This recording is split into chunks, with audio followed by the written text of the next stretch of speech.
creators have a lot of mental illnesses associated with them. Creative people in general. So, self-doubt, imposter syndrome, and things like that are big in circles I've run in.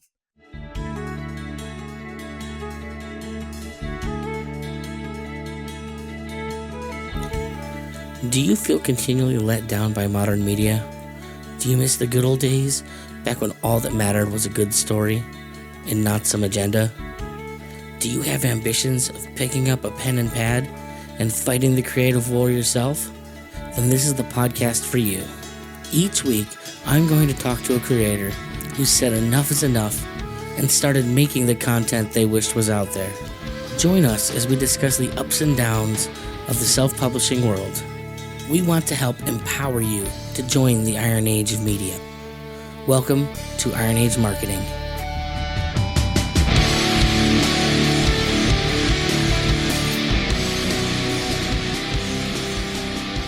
Welcome, everyone, to another episode of Iron Age Marketing. I am Nicky P, here as always. My guest today is Dicebag of Dicebag Games. How are we doing there, boss? We're doing good, I suppose.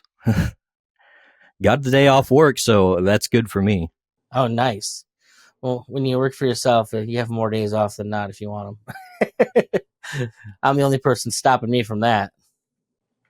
So we have a new wrinkle here, folks. As you can see, I am talking to a person that is a big screen in front of us as another person, some type of evil robot, half robot overlord. Why don't you tell us about how you got into this whole VTuber world and how that has kind of, I guess let's get the history. How does all that come about? Oh, well, VTubing, I basically just got into it because I liked VTubers and like, hey, I'm an artist. I could make my own. So I did. That's basically all there is to it. Also, it helps with online anonymity. Hey, you feel like online anonymity is an important feature? Is that like a function of today, or is that just something that like you've always been into? Well, ever since the internet started coming around back when I was young, the mantra was don't give any personal information out online, and that's what all the boomers would tell kids. But now it's kind of opposite, where boomers are just giving out their info everywhere. And well, I mean it's kind of funny because, like I said, I'm a millennial, like older millennial, and we absolutely came from where like by the time anybody cared about privacy, there wasn't anything that we hadn't already given away anyway. So it's kind of like, well, I guess too bad, too late. Yeah, well, I at least try not to publicize too many things about me personally, but keeping my face out of there is one thing that helps. The reason I do kind of bring that up is certainly like when you're talking about marketing, one of the things that I always kind of go after with my clients is to be authentic, be real, don't pretend to be people you're not, because it just gets harder, and eventually you're going to do a lot of dealing with people that you don't want to deal with if you're pretending to be something. Does having that anonymity, do you feel like that impedes your ability to be authentic with people, or does it help you kind of hone in who the online character persona, or maybe even let you be a little bit more free about who you actually are?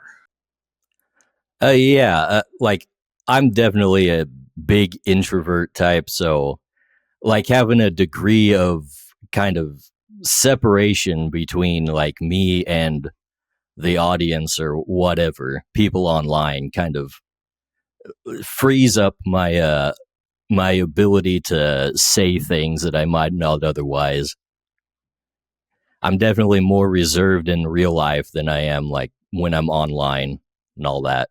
Well, that's definitely interesting. So for you, like because of your natural personality, it actually helps you be more authentic, to kind of have that freedom to be more open without like fear of repercussions on kind of coming back at you.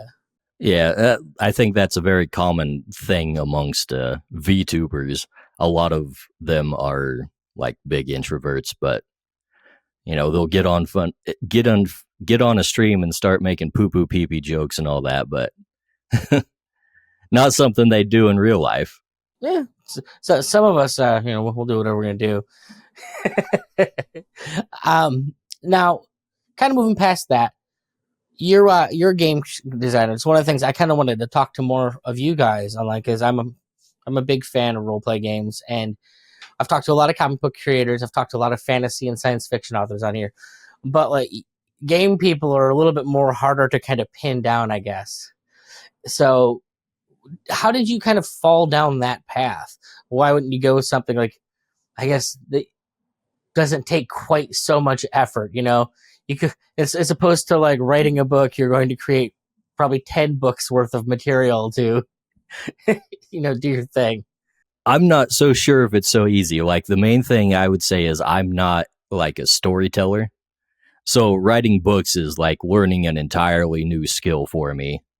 So I when it comes to like actual game mechanics, it's practically second nature. I've been like very interested in game design from a mechanical standpoint for a long time.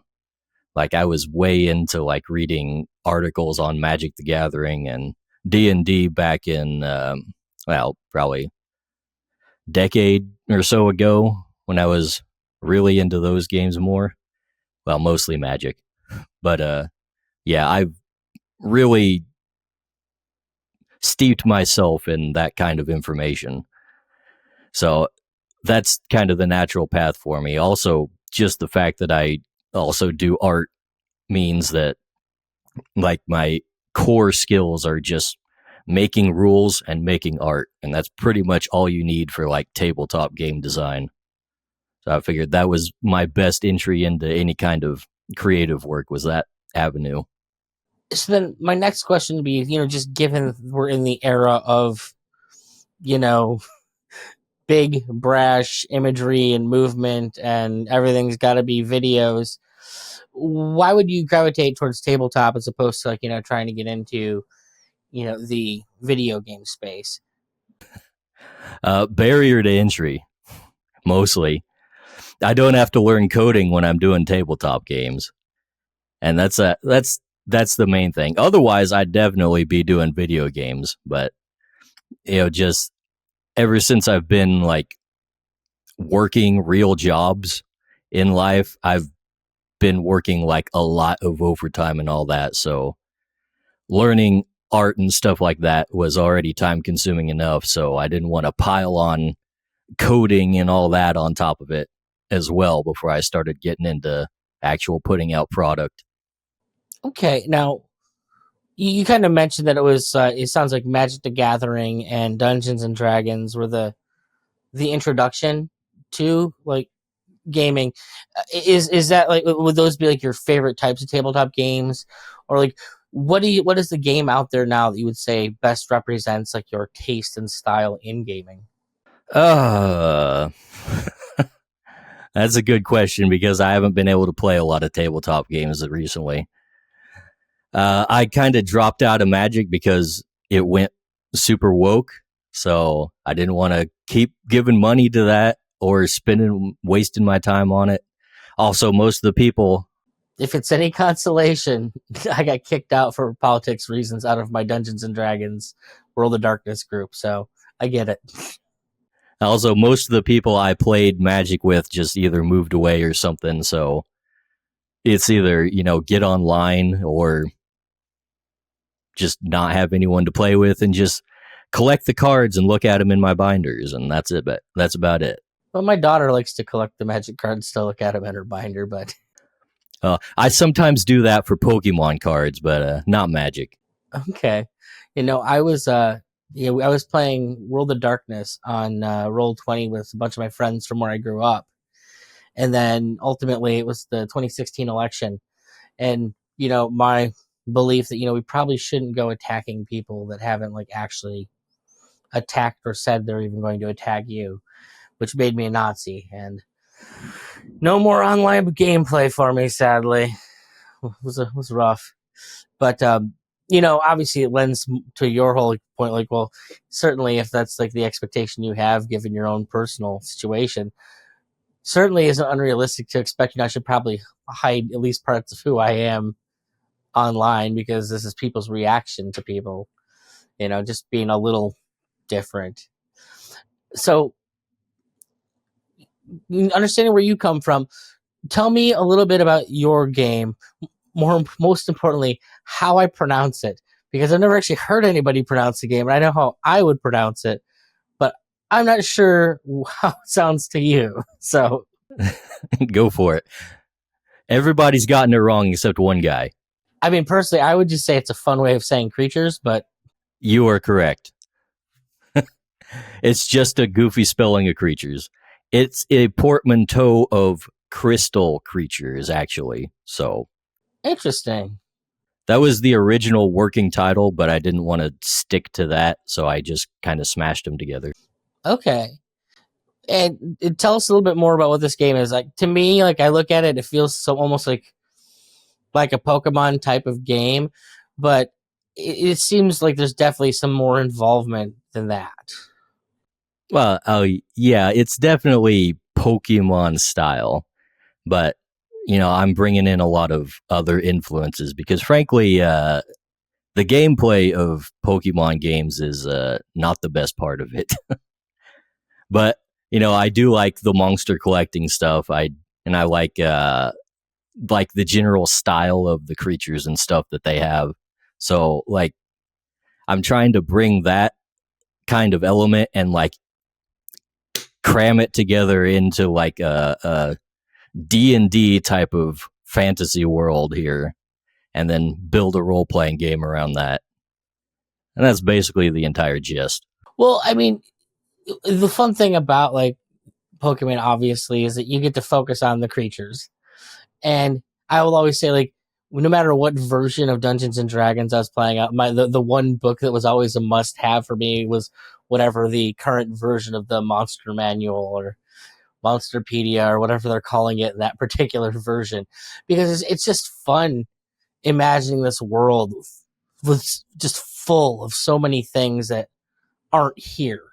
The idea of a place populated with things that aren't of this world, is that for you a part of the appeal of the idea of the game creation? Obviously, as an artist yourself, there's a lot of open runway in that. Oh yeah, I've definitely been very interested in like things like world building, for example. That's probably one of my other things that I'm actually good at, I suppose. I will say I'm good at it at least.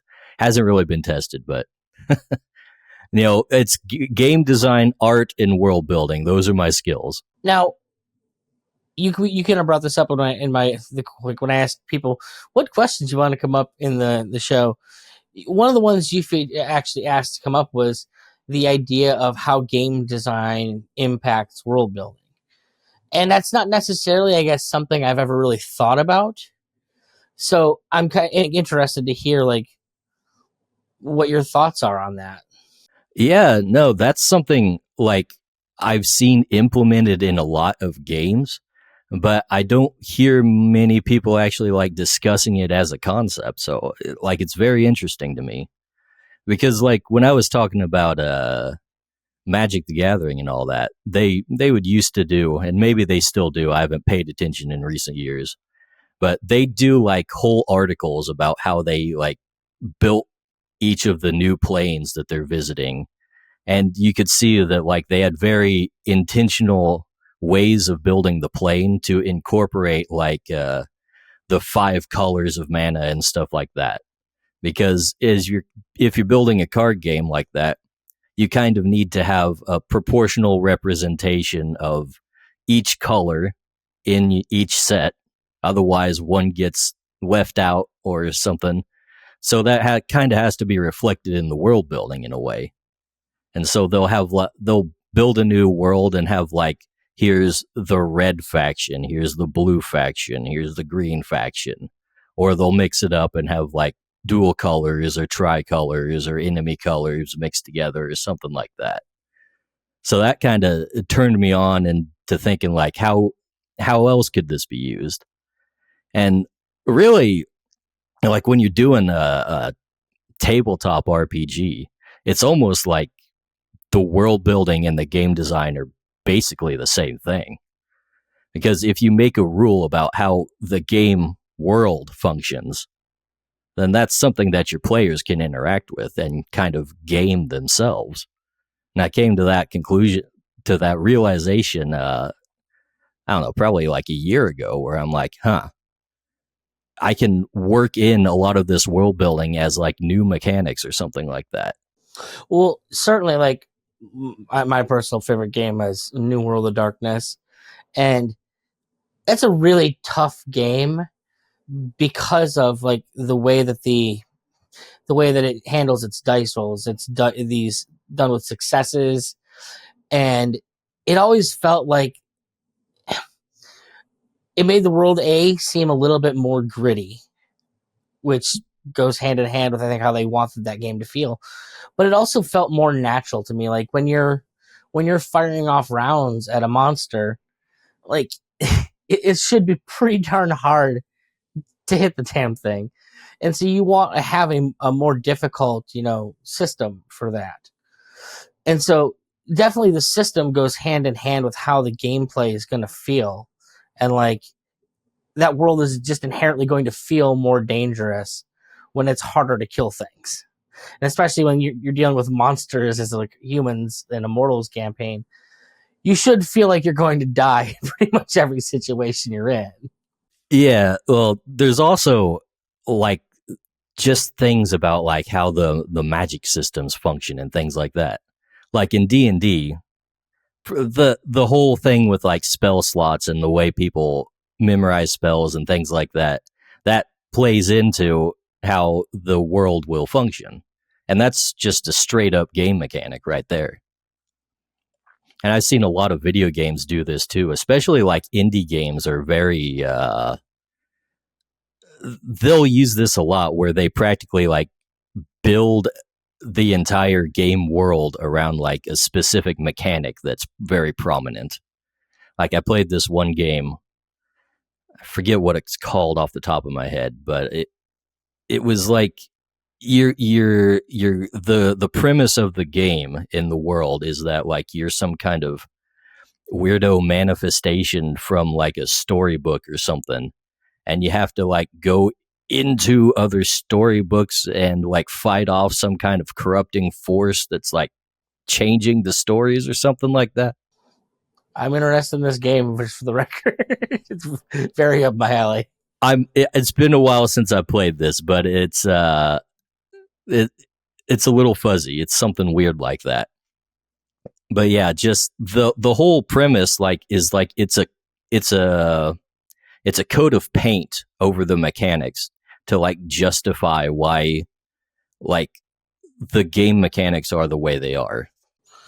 Well, it's like if you ever play any HP Lovecraft themed game, there's always going to be a game mechanic centered around madness. And it's usually the biggest pain in the ass part of the game.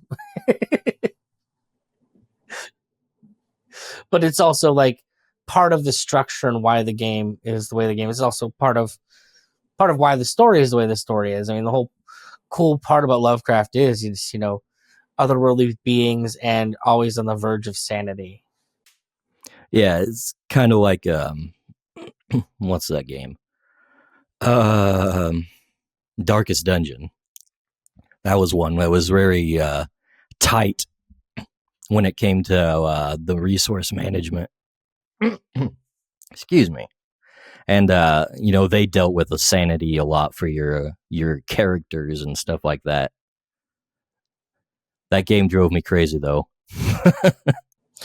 Anything that has a sanity check, honestly, they're World of Darkness had one, and I'm going to be honest, most of the people I played with, we just kind of ignored that particular thing because it was more cumbersome as a rule than it was worth having. So, it all is what it is.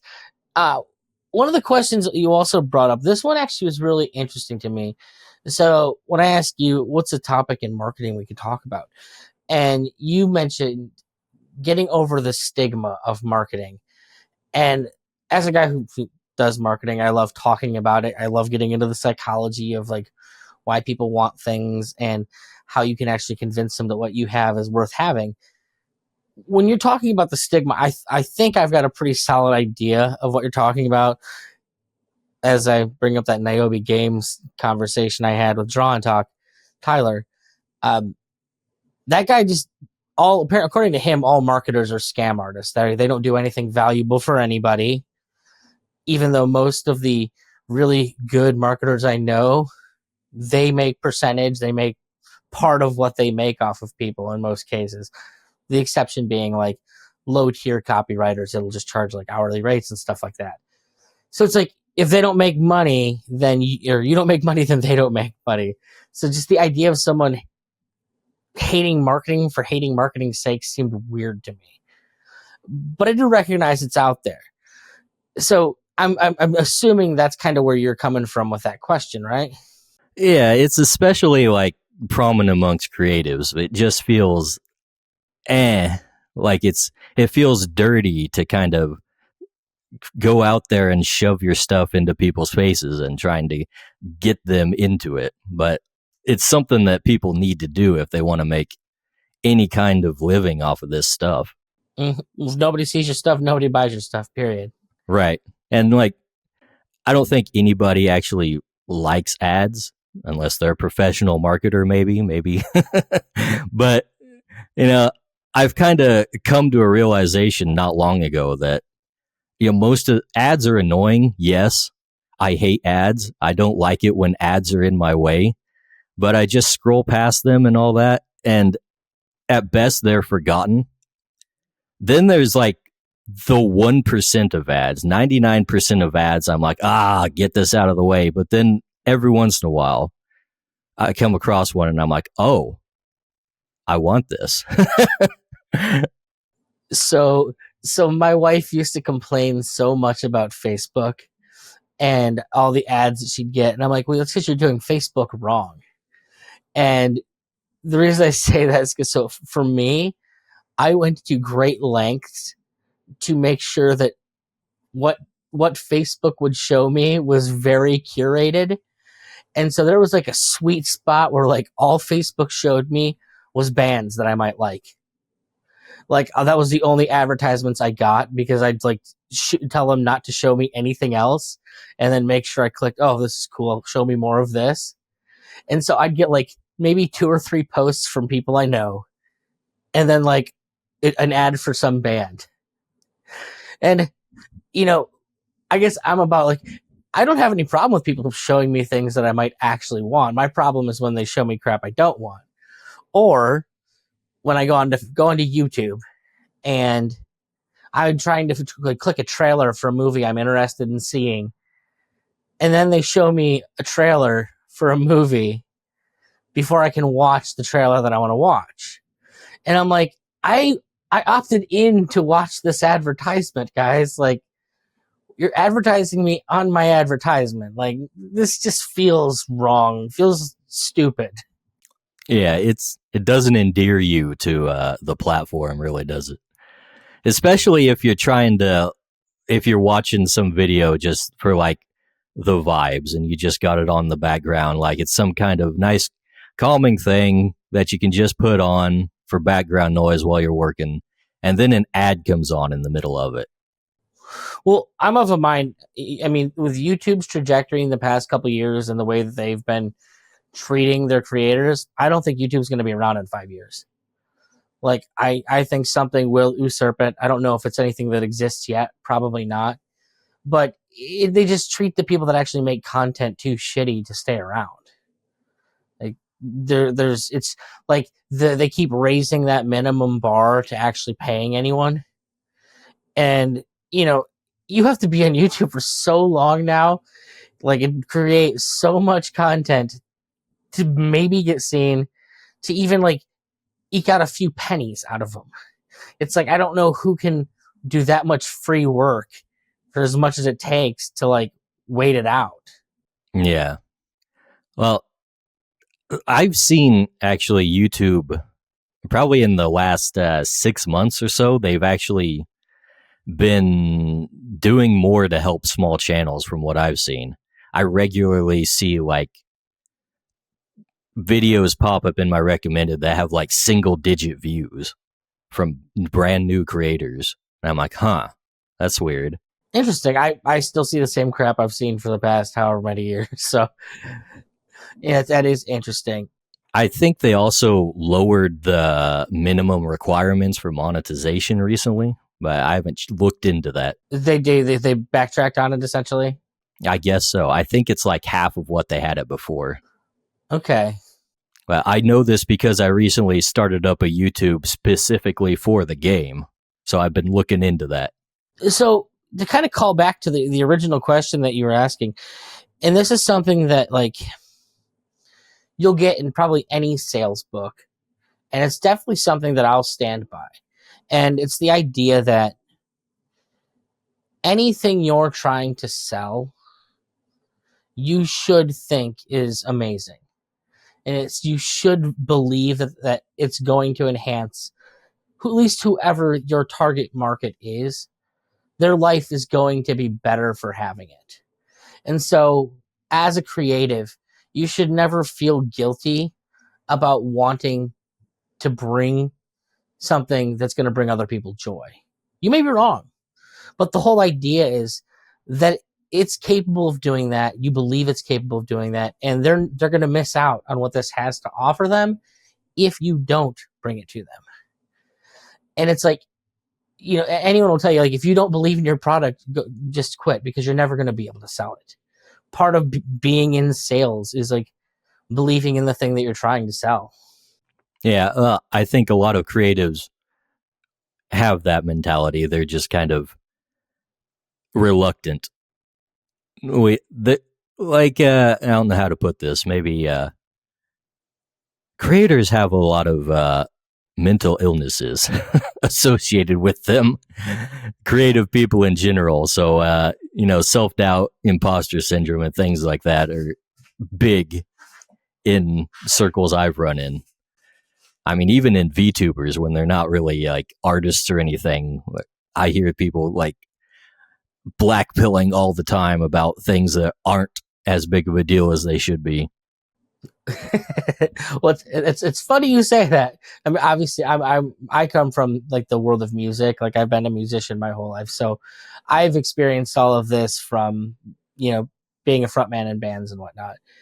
So when I decided that I wanted to make a marketing book, which hopefully is going to be out this November, it's the Role Player's Guide to Marketing and Living a Better Life in General. And as with every sales and marketing book I've ever read, part of any of those books is about getting past imposter syndrome. Like you have to kind of believe in yourself and move past like the things that we think that hold us back. The self-limiting beliefs, as they say it. So it's just funny that you bring that particular thing up, and I'm thinking, oh, that's been one of the biggest parts of my book. Like literally, my introduction was why I thought I was a piece of crap most of my life and how I've worked to get past it. I mean, for my part, I kind of suffer from like a combination of that, but also thinking I'm the best thing since sliced bread. Basically, flip between two of those. It tends to happen. Like, what is for me? It's like I've got two songs that a song I wrote. Orson Welles is one I wrote in my band, Purveyors of Fiction, and the whole point is like this guy who feels like he's better than everybody else and knows better, and certainly that song was my way of tackling my own demons. And like it's like people say it's a lack of self-esteem. It's like, well, no, I feel pretty good about myself. I just think everyone else has bad esteem towards me and they're stupid. Yeah, I'm confident in my abilities, but not my social skills. Yeah, it's like I'm confident in what I know is good and right and perfect, and I just think everyone else is dumb, and they're not going to see me for what I am. They don't see the genius that is me. Mm-hmm. So no, dude, I feel that in a big way. So we're kind of getting towards the end here. Where can we send people so that they can learn more about your game? It sounds like the game itself is still under construction. Do we have like an idea of when a playable version will be out there? Are you beta testing it that people can get involved with, anything like that? Well, I've got a website called crytures.com, spelled with a Y, CRY, Chures. So most of the rules that I'm confident in are already up there. It's got character creation. It's got a bunch of creatures that you can collect in your games. And you can basically run a game from that. Like it's not everything I intend to have, but it's the basics. It's got a combat system. It's got skills, talents, all the character creation stuff. When you've been doing solo runs of the game on YouTube, it looks like. Yeah, that too. Oh, yeah, that's another place you can go. The Crytures RPG YouTube channel. I just started a solo campaign. I'm on my 3rd episode now. Just recently, putting out one a week, just to kind of give the mechanics a test and have something to put out there for people to see. It's kind of a pain trying to get people together for an RPG. That's definitely something I've been working on, because the whole solo campaign is something I'm trying to get to a point where you can just play it yourself without needing to have an entire group if you want to.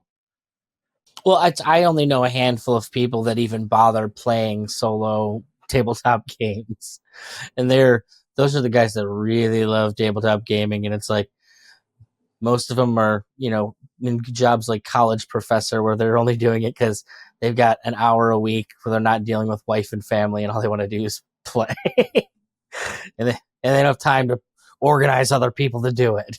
Time constraints are definitely a factor for me. Being a lifelong night shifter and all that, it's been hard to get people together for any kind of game like that. Right on, man. Well, is there anything else that you'd like to get out before we call it a show? I guess I could shill my what do you call that? My streaming channels. I stream on YouTube, on Rumble, on Twitch, on Odyssey, but I don't think anybody uses that. Just look up Dicebag Games. I like Odyssey. I wish Odyssey would have taken off. That's the one that I prefer. I hate Rumble. Odyssey is way better, but it just, they don't have the financial backing to be what Rumble's were trying to be. Yeah, I don't know which one of those is really gonna take off. I feel like Rumble has a better chance than Odyssey. I think Odyssey just went too hard on the blockchain tech and what people weren't ready for it. But yeah, I stream art every Saturday night. Let's see, 8 p.m. Central Time.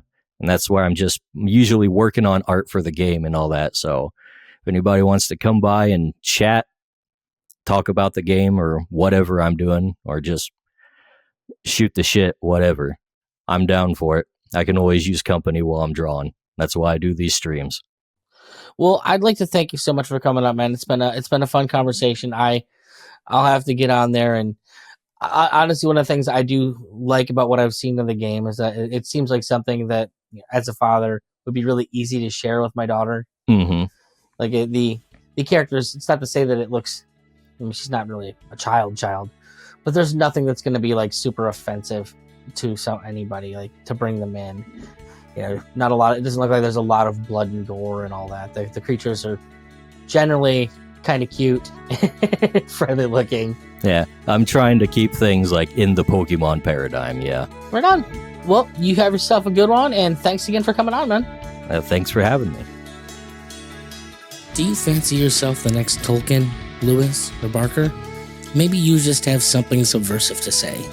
Hopefully this podcast is helping you. But maybe your ambitions are just a little bigger than you can handle on your own. Head over to ironeadsmarketing.com and let Nicky P help ensure your book doesn't release to nobody.